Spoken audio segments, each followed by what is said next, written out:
Baik, teman-teman. Perkenalkan, nama saya Ganesha Ramyasa. Jadi saya dosen di sini mengampu mata kuliah leadership, spesifik leadership untuk di kelas ini. Nanti satu semester ini saya akan mengisi leadership. Jadi saya lulus S3 di Udayana, dari skripsi, tesis, dan disertasi saya itu mengangkat dalam leadership. Di disertasi terakhir saya itu mengangkat dalam leadership kreatif. Oke, teman-teman, kita masuk ke LPS. Nah, di sini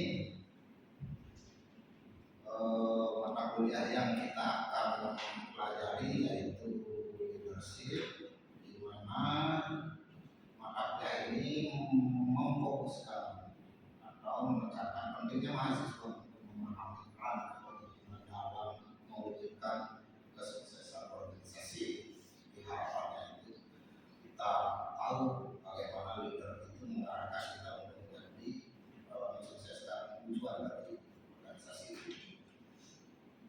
Di sini saya memakai dua rujukan pembahasan pertama yaitu menuju keberhasilan manajemen dan kepemimpinan oleh Hamzah dan Yakub. Dan selanjutnya itu oleh Kusuma Imran, The Art of Discipline of Strategic Leadership. Jadi literasi yang saya pakai nanti berfokus pada mereka berdua. Ini metode penelitian dari saya, berarti sudah saya diterima di sini. Yaitu pertama adalah mahasiswa, itu partisipasi. Yang kedua adalah penilaian tugas. Yang ketiga itu UTS, UAS, dan nilai CPNK. Di mana scoring dari tugas-tugas bisa kita lihat dari nanti penekanan itu saya lebih ke keaktifan mahasiswa. Oke, kita masuk ke bahan acara. Di sini sudah diterangkan di LPS di sini. Yang pertama itu pertemuan pertama dan pertemuan kedua itu membahas tentang tipe kepemimpinan dengan perilaku individu. Yang kedua itu pertemuan ketiga dan pertemuan keempat kita akan mempelajari tipe kepemimpinan dengan perilaku kelompok. Jadi pertemuan kelima, pertemuan keenam kita akan membahas tipe kepemimpinan dengan perilaku kelompok. Jadi ada bahan banyak di sana tipe kepemimpinan dan perilaku kelompok. Jadi setelahnya itu pertemuan ke-7 tipe kepemimpinan dengan sifat lingkungan. Pertemuan ke-8 yaitu UTS, pertemuan ke-9 di 10 kepemimpinan berbagai kepemimpinan dan bagaimana bentuk kepemimpinan tersebut. Oke, pertemuan ke-11, pertemuan ke-12 yaitu elemen kepemimpinan. Pertemuan ke-13, pertemuan ke-15, 14, 15 yaitu pengendalian dalam kepemimpinan. Jadi pertemuan ke-16 itu adalah UAS. Nah, di mana skema dari tugas di sini juga diterangkan di LPS. Karena saya ini diterangkan pada dua hal yaitu tugas individu dan tugas kelompok. Nah, di mana nanti tugas individu itu akan ada tugas diselesaikan di kampus. Yang kedua nanti tugas kelompok itu nanti berbasis diskusi dan pembahasan. Oke, kita masuk ke materi. Di sini kita masuk ke leadership. Jadi kita masuk ke tipe kepemimpinan dan perilaku. Nah, tujuannya di sini yaitu tujuan pembelajaran di sini yaitu mahasiswa mampu memahami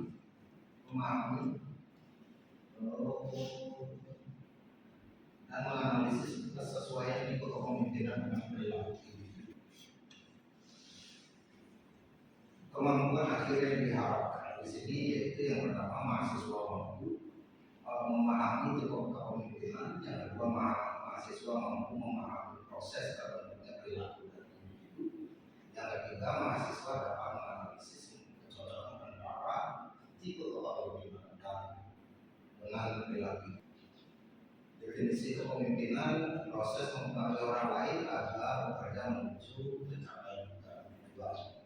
Mungkin ilustrasinya di sini, mungkin teman-teman di sini pernah nongkrong di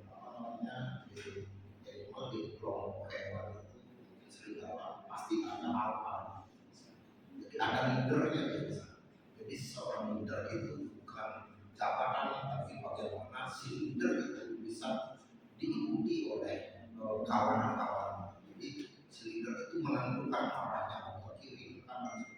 Jadi memastikan bahwa tujuannya dia tercapai. Jadi si serigala itu juga nanti berburu, bagaimana perannya, si induknya apa segala macam anaknya bagaimana, itu juga dikelola menjadi sebuah tujuan untuk mencapai tujuan. Jadi step by step pasti bukan akhir baik. Jadi bagaimana si leader itu menilai kekurangan kelebihan di mana posisi orang itu mencapai tujuan. Dan ketiga itu adalah leadership is action, no position. Jadi yang saya katakan tadi bahwa di kawanan itu tidak ada, di kawanan serigala itu tidak ada label siapa leadernya apa segala macam. Tapi poin leader itu sudah semuanya di kawanan itu tahu bahwa dia sendiri yang akan menentukan. Oke, pertanyaan mungkin. Saya tanya, jadi ini saya kelas 4. Jadi dalam leadership is action bukan position. Dalam kondisi seperti itu, bagaimana kita sebagai leadership itu selalu bisa pertama dalam eksekusi pekerjaan itu tetap bisa berkontribusi secara demokratis. Kadang-kadang di dalam kita melakukan sebuah pekerjaan, lingkaran di bawah kita itu kadang-kadang ikut menggerogoti apa yang kadang-kadang kita mau eksekusi. Kadang-kadang mereka menyimpang daripada alur yang kita mau kerjakan. Nah, bagaimana kita menjadi leadership yang dimana ketika action tetap bisa memberikan kontribusi yang baik kepada tim kita di bawah. Oke, mungkin kita lagi cerita sedikit ya, mengilustrasikan ini supaya kita sama-sama sedikit bahwa tadi pertanyaan tadi kan berkaitan dengan pengelolaan perusahaan, dan yang kedua operasional leadership itu seharusnya bagaimana supaya ini anggotanya itu bisa berkinerja bagus, kan seperti itu ya. Jadi yang pertama itu kalau misalnya kita berbicara masalah pengambilan keputusan, pasti erat kaitannya dengan pengumpulan. Sebagai leader itu tidak semata-mata kita harus dekat sama siapa mengambil keputusannya yang pro-nya bagaimana, tapi kita harus detail mengumpulkan informasi, data, dan habis itu kita analisis, habis itu kita putuskan. Nah, setelah keputusan itu pasti sudah ditimbang bahwa tujuannya itu pasti akan lebih baik, menimbang dari data-data yang ada. Dan itu yang kedua itu bagaimana memastikan organisasi itu supaya berjalan dengan baik. Saya ilustrasikan sederhana, ibaratnya tadi udah berkeluarga. Ibaratnya kalau misalnya kita berkeluarga, kan kita punya anak. Kita punya anak itu semestinya kita ngomong sama dia, terus itu kita didengarkan saat itu kan enggak. Nah, bagaimana kita mengasihi dia, habis itu kita kita mensupport dia untuk mensupport dia, memberikan fasilitas segala macam untuk dia memperjuangkan dengan baik. Itu artinya kita sebagai leader itu sifatnya situasional. Kadang-kadang kita menjadi menjadi orang tua, kita menjadi teman, kita menjadi sahabat bagi dia, dan kita juga adalah sistem panis bagi dia. Jadi kalau misalnya ada kesalahan ya harus kita tegur bagaimana. Tapi ini harus dilandasi dengan ketekunan yang bertambah hati. Karena seorang leadership itu tidak mungkin bisa jadi leader kalau misalnya baperan lah, bahasa keren. Kalau sekarang kita ingatkan tapi besoknya nggak ingat, kita ingatkan lagi sampai memang itu berjalan dengan baik. Tapi kalau misalnya beberapa kali kita ingatkan segala macam tapi tidak diindahkan sama dia, kemungkinan kita perlu memberikan kamis atau SP1, SP2 atau kita tiadakan. Karena menurut saya dibanding kita berkontribusi sama dia, pasti ada orang lain nanti yang bisa kita berkontribusi yang lebih begitu. Daripada kita ajak dia kan mencari orang lain supaya organisasi ini misalnya kita semua ini berjalan dengan baik. Gara-gara dua orang ini hilang aja kan sekalian kan gitu. Jadi itu juga keputusan itu harus berdasarkan dengan data. Kalau misalnya tidak seperti itu ya kita mesti bakalan sebagai leader yang pro. Ingat aja kita adalah pro kepada organisasi yang kita pimpin. Itu jelas. Ada lagi dari ini yang saya katakan tadi. Sini diterangkan ini gambaran secara umum betul-betul leadership. Jadi di sini ada sistem otoriter yang karakternya itu instruksi, suara, kontrol pada CNC. Ini tegas lagi. Jadi ini penerangan jadi arahnya bagaimana. Pokoknya keputusan dia harus dilakukan. Kalau dulu itu otoriter itu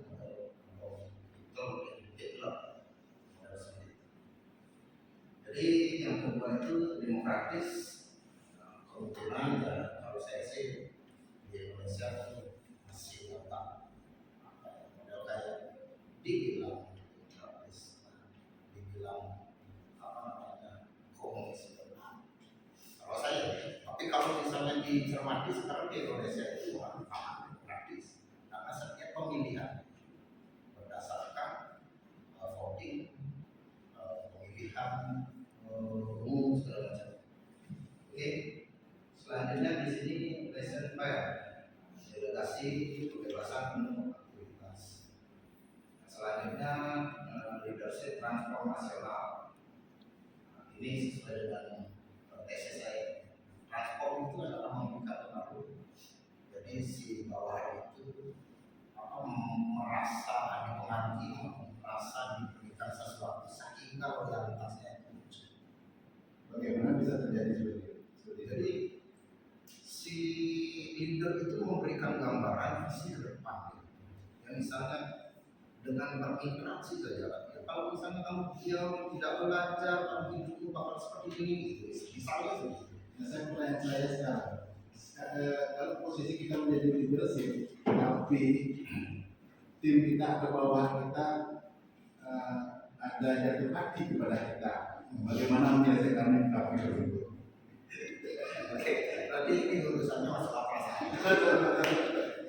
Oke, ya, kalau misalnya saya sendiri ya, saya sendiri menyikapi kehidupan pribadi itu pasti akan berbeda sama kehidupan organisasi atau kehidupan di dalam profesional. Nah, itu harus dibedakan. Makanya keputusan tadi yang saya bilang itu berbasiskan data, kan begitu. Jadi kalau misalnya pun ada yang seperti itu ya harus memang si leader ini harus kuat ya. Cuma kadang-kadang di lapangan nggak bisa terlibat. Ya memang mungkin saja bisa terjadi. Ya harapannya pasti bakalan. Karena gini, kalau misalnya itu terjadi ini akan menjadi apa ya? Modalnya kayak kecemburuan di dalam komunitas. Karena banyak sekali case itu yang mengakibatkan organisasi itu bisa yang model case yang seperti ini pasti kalah. Oke, jadi ilustrasinya seperti itu. Jadi leadership transform itu artinya memberikan visi ke depannya bagaimana sih sebenarnya kita itu harus bekerja apa segala macam sehingga orang itu bila perlu dikasih contoh bagaimana ibaratnya di sini kuliah itu kan ibaratnya seperti itu nanti jadi leader.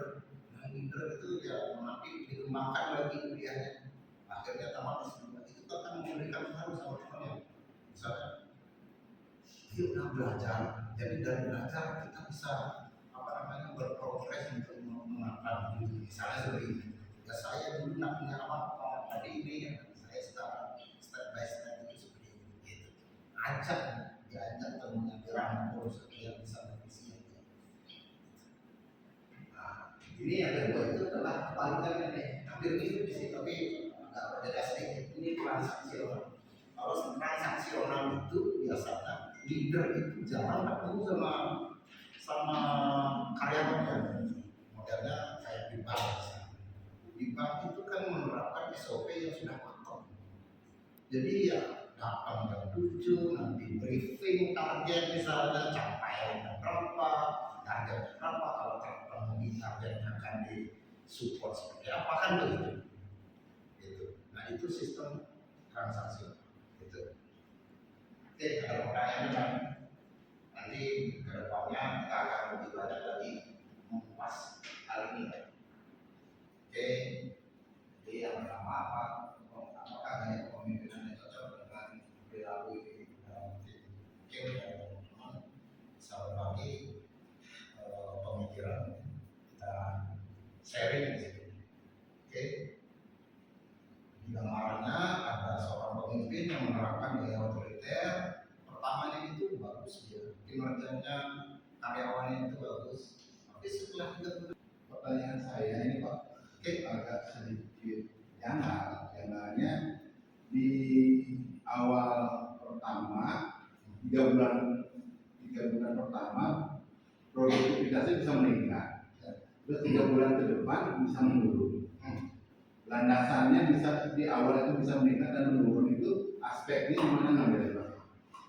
Kalau dilihat dari case-nya ini ya, kemungkinan kan secara psikologis mungkin motivasi juga bisa karena seorang pemimpin itu kan memberikan motivasi tapi kalau misalnya karyawan pertamanya itu diberikan tekanan dan segala macam mungkin masih mau mengikuti tapi kalau kurun waktu lama seorang individu dia ditekan itu akan meledak juga capek ya capek pastinya ini capek pikiran capek apalagi finansialnya sedikit karena kemungkinan juga case-nya itu kan misalnya ada case di rumahnya lagi ada masalah segala macam itu kan juga di apa namanya di perusahaan juga kan membuat salah juga ya. Saya tambah ini Pak.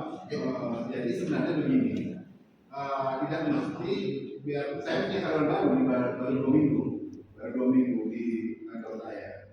Jadi pola keleluasaan yang saya berikan kepada mereka untuk berbaur, berdiskusi kepada sama staf, sama karyawan, dan dengan keleluasaan tersebut satu dia mendapatkan kenyamanan dulu. Saya bagaimana karyawan datang ke tempat saya itu nyaman dulu Pak. Setelah nyaman, mengetahui bagaimana mereka harus bekerja. Yang ketiga, dipacu dengan dorongan kawan-kawan. Bagaimana mereka bisa berhubungan baik sesama karyawan dulu. Setelah nanti seperti itu, mereka akan dipacu oleh senioritas untuk bisa bekerja dengan optimal. Nah, dengan perlakuan yang dilakukan oleh tim senioritas di tempat saya, 2 minggu juniornya sudah optimal bekerja. Begitu Pak. Ada polanya dari awal kita memahami bagaimana si karakter karyawan yang baru masuk ini, pola bagaimana yang mereka kita harus lakukan supaya mereka betah dan memacu diri untuk bisa bangkit. Leader itu sifatnya situasional. Ya, situasional. Jadi secara umum kita harus mengetahui jelas ya, si karyawan itu sebenarnya karakternya kayak gimana sih. Benar. Kadang kita kalau memang si karyawan itu sudah mengetahui jelas tentang pekerjaannya dia apa segala macam, dengan dia ada di kita, sebenarnya sentuhan ringan saja sebenarnya sudah bisa mengarahkan mereka. Mungkin saja di tempat dulunya dia bekerja itu kurang mendapatkan sentuhan kepribadian dia, jadi mendukung mereka, mengajak dia, memotivasi, memberikan aplaus pada dia, kan gitu. Mungkin saja seperti itu. Nah, kalau misalnya orang yang baru bekerja, mungkin saja penerapannya itu berbeda. Makanya leader itu harus tahu jelas nih. Kalau misalnya diterapkan dengan komunitas yang berbeda, misalnya kebanyakan misalnya gengsi, kita terapkan SOP yang bagus. Ya sistemnya mungkin otoriter. Tapi kita harus tahu jelas nih, dia harus terpacu nih dulu gitu. Nah, nantinya secara psikologis terhadap individunya masing-masing itu mungkin saja sudah mulai nego ya. Baru kita masuk ke dalam ruang lingkup hatinya dia, motivasinya dia, motivasi segala macam. Mungkin nantinya itu yang poin kedua dari kepemimpinan praktik yang bisa kita terapkan. Menurut saya di sini adalah kepemimpinan transformasi. Karena kalau misalnya kita berbicara masalah individu, kurun waktu tertentu, transform itu bagus sekali. Jadi menciptakan tim yang loyal. Jadi bagaimana si karyawan atau anggota kita itu berperilaku lebih optimis, kinerja dan loyalitasnya lebih. Mungkin nanti di pertemuan selanjutnya kita akan kupas habis itu, di mana gaya kepemimpinan transaksi bagaimana, bisa itu gaya kepemimpinan transaksi transformasi. Gitu. Jadi nanti itu di dalam gaya-gaya kepemimpinan itu pasti ada contoh perilaku yang akan berbeda. Kemungkinan bisa jadi kita akan combine di dalam satu perjalanan organisasi. Combine itu bisa jadi pertamanya itu otoriter, bisa jadi pertamanya itu demokratis atau segala macam, tapi dalam perjalanannya itu bisa berubah. Karena kita harus tahu jelas ini adalah sifatnya situasi. Jadi di dalam situasi bagaimana, di keadaannya yang kayak gimana, di waktunya, time-nya itu bagaimana. Itu ibaratnya udah deadline nih, kita masih slow nih, kita mendorong mereka dan segala macam. Mungkin saja pas deadline, waktu segala macam kerjaan yang mau habis ya, kita harus melakukan gaya kepemimpinan otoriter misalnya. Kamu harus datang dan tujuan bisa seperti itu supaya clear tujuan organisasi itu tercapai. Nah, seiring dengan waktu ini bisa berubah. Oke, selanjutnya, nah di sini mungkin saya ingin dari teman-teman lebih banyak. Jadi di kampus ini mungkin ya kita di sini ada dua bahan diskusi. Yang pertama itu bagaimana gaya kepemimpinan dosen mempengaruhi motivasi anak. Tapi saya pengen teman-teman itu sharing apa sih sebenarnya gaya dosen yang bisa mempengaruhi kalian.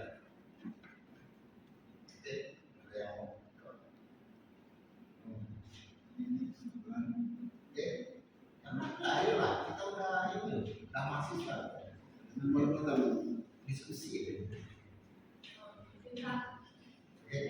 Perkenalkan dulu lah namanya.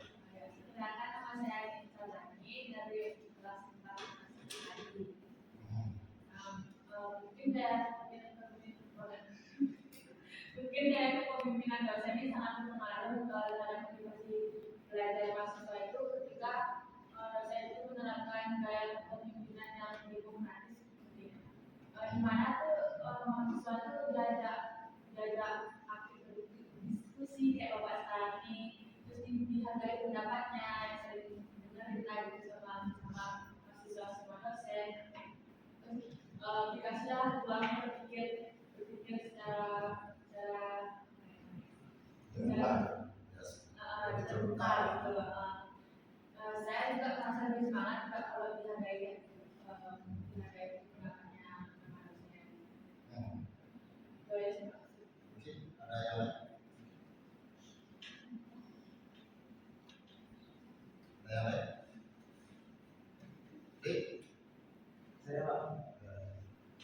Jadi menurut saya ada kepemimpinan yang mengalami motivasi saya adalah yang membangun demokrasi. Cuma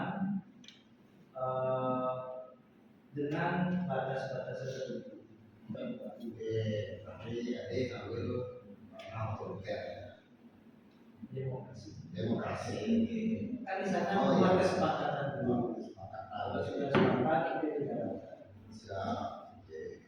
Oke, ada yang lain? Mungkin dari gambaran dua temannya kita ya. Yang pertama pengen bilang tadi, yang kedua itu dilibatkan untuk membuat aturan yang kita sepakati bersama. Kan gitu ya. Jadi ada aturan main yang mengindahkan kita ya. Gini teman-teman, kita itu sekarang lagi belajar mengungkapkan pendapat. Kita lagi belajar berdiskusi. Nah, namanya belajar itu pasti ada salah. Tidak mutlak. Makanya di sini yang penting mau berusaha saja sebenarnya. Karena kita itu wajar salah. Nah, di dalam usaha itu pasti step by step itu kita akan meningkat. Jadi dari sana sebenarnya harapan saya kepada teman-teman di sini juga rajin-rajin untuk mengembangkan. Oke. Nah, di sini yang terakhir itu adalah tugas.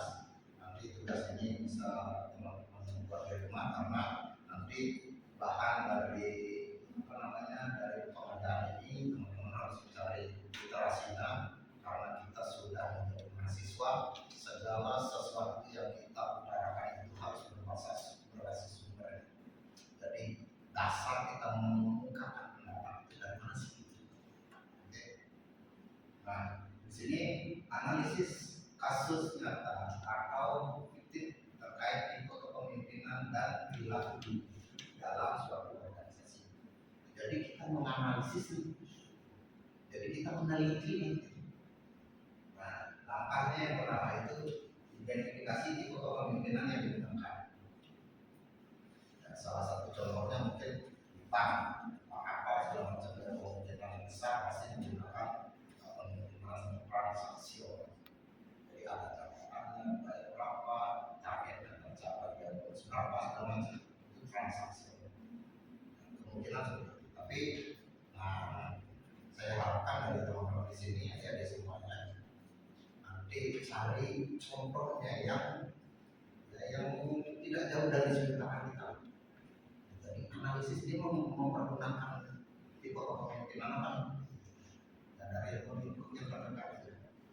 Karena dari sana kita lebih gampang nantinya untuk mencari gambaran.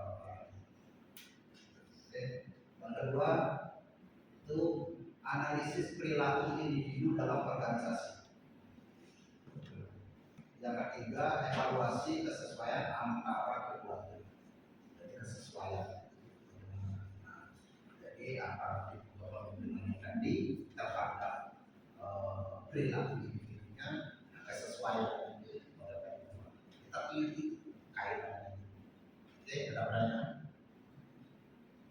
tentang ini? Nah, ini nanti di buku minggu depan.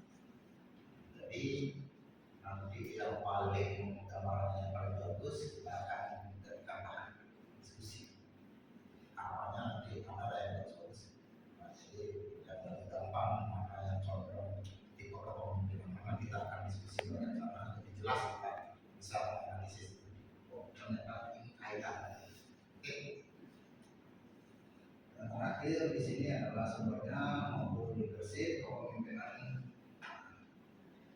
Oke, terakhir kita sudah di sini karena kemungkinan kita sudah mulai sampai bekerja juga di sebuah aktivitas.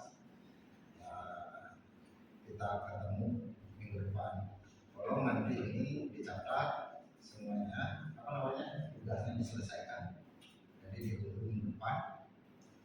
Itu nanti kalau misalnya ada pertanyaan boleh lewat ketua kelas di WA saya. Oke, saya cukupkan